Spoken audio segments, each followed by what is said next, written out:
First image, not all that exciting, but has been in the news a lot lately. Anybody know where this is? Let's see. Is it Chile? It is! It is! It is the San Jose mine in Chile. That's the mine they pulled them out of yesterday.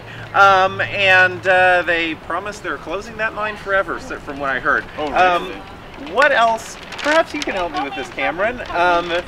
Located in the Atacama Desert, what else is this region of the world known for? How many eggs are in terms, well, yes, copper, but what else is it known for in terms of perhaps meteorology or climate? Dave, say that again. It's the Atacama Desert. What else is it known for in terms of? It's the driest place on Earth. It is the driest place on Earth. I heard that last night. It is indeed the driest place on Earth, so I thought it served a dual purpose. Sticking with what's... that was a good thing for the miners too. Oh, it was wonderful. If it had been in a wet environment, it would have been much... Yeah, the drilling would have been impossible. Right. Yeah. So it's nothing short of amazing that they were all saved. Okay, second, I have another image for you here. This image has also been in the news recently. Anybody know what might be going on here? It is the toxic sludge in Hungary. Actually, the dam that was breached is right back here, and you can see how it flooded out across the landscape and then downstream and flooded into this town. This is where I think 6 people died and hundreds were hospitalized from it, and they're concerned that the dam, they've shored it up, but they're concerned it may collapse again and create the same problem again. Part of it ended up downstream in the Danube. They promised that it was not dangerous by that point, so let's hope they are right about that. But it did, it was toxic, and it did give some pretty significant burns to people who were in the initial flood. Thank you. Here's something else up your alley, Cameron. Clouds. The South Sandwich Islands.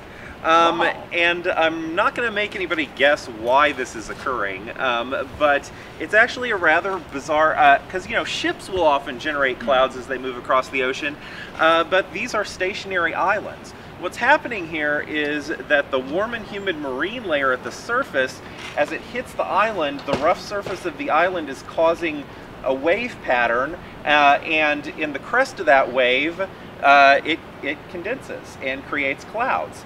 Then as it moves down again, it evaporates, and so it gives you almost like a zebra stripe pattern of clouds on the downwind side of the island. So I thought that was a pretty interesting image. So. Okay, well, this is Earth Science Week, so we are talking about the Earth. One thing I wanted to, this didn't turn out nearly as spectacular as it looked on screen, but up here in this particular image, this is a view of the Earth from Mercury. The messenger probe at Mercury, they recently turned it back to get a view of what the Earth and its moon look like from way out. So I thought it was an interesting shot considering it's Earth Science Day and Earth Science Week, excuse me. And Earth Science's theme this year is all about energy.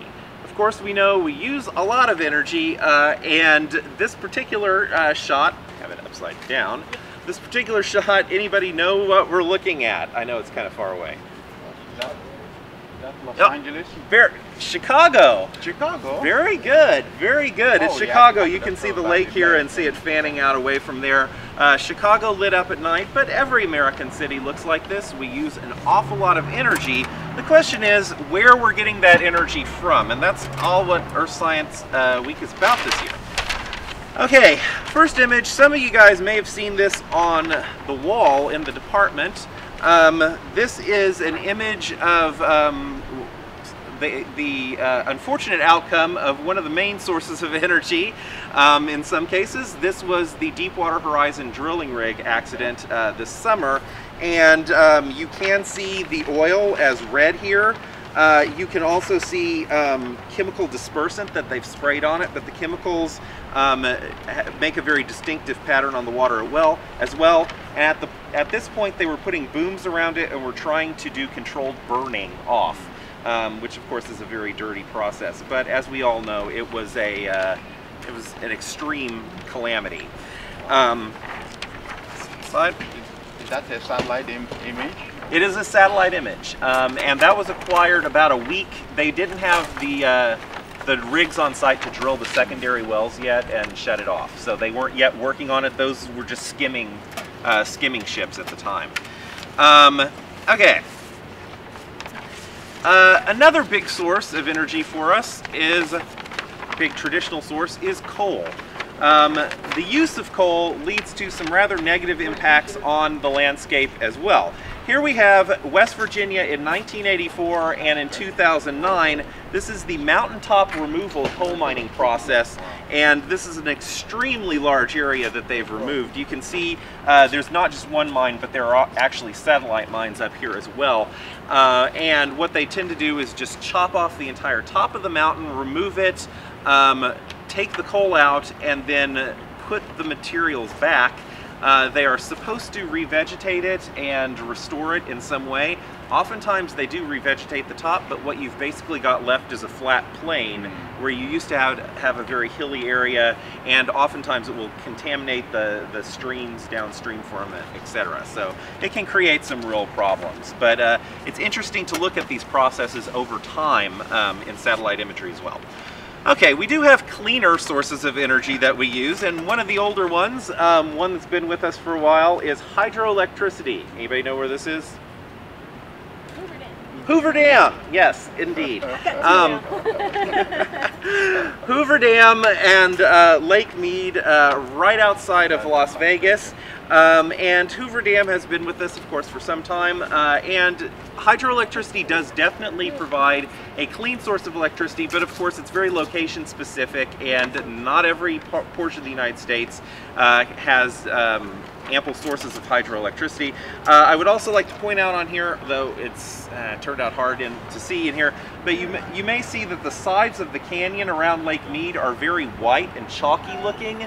That's actually from the high water mark of Lake Mead in the 1980s. Lake Mead has about half the volume it had in the 1980s today. It's dropped so far due to a prolonged drought. And they're worried that if the drought continues a couple more years, they may have to actually stop creating power at Hoover Dam. There won't be enough water to run through the dam anymore to actually create power.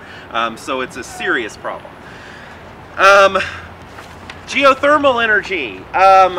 This is the only shot of a geothermal plant I could come up with on short notice. But geothermal energy is also very useful to us. It's again very location specific, but it uses the heat underground, stored underground underneath the earth.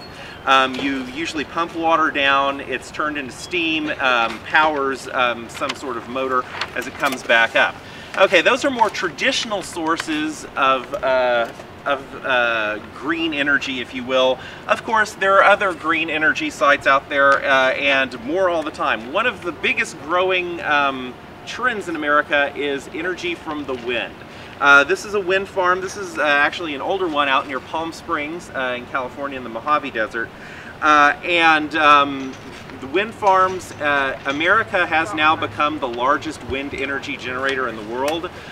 We just displaced forget which European, it may have been Germany, last year. But we have been installing an incredible base of wind generation equipment, and you can get a lot of energy from the wind. Again, one of the problems is it's in the wrong places. For instance, it's estimated North Dakota could provide about half, North Dakota alone could provide about half of all the energy needs for the United States from wind energy. Unfortunately, it's all in North Dakota, where 0.03% of the population lives. So there's a mismatch there between where the energy is and where you need to get it. Finally, our last source of energy I'm going to highlight today, solar power. This is one of the world's largest facilities. It's outside Seville in Spain. It's a 20 megawatt generating capacity power plant, but these are fascinating to look at from satellite imagery, to look at from the air.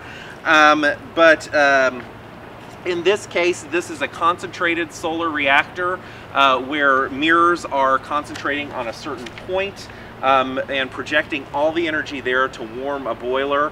Of course, you guys have probably seen other sorts of solar photovoltaic cells as well. Those work on a smaller basis. But they're also installing, at the moment, there's a huge one of these that an electricity company in California is installing out in the desert, either California or Nevada. It's going to actually dwarf this one and be much, much larger. And the U.S., also good news, the U.S. surpassed Spain last year to become the world's largest producer of solar power as well. So there has been a shift, and we're moving towards greener technologies as time goes on. Anyway, that's a look at a few of our energy sources and earth science processes from space. So thank you guys for putting up with that. I appreciate it.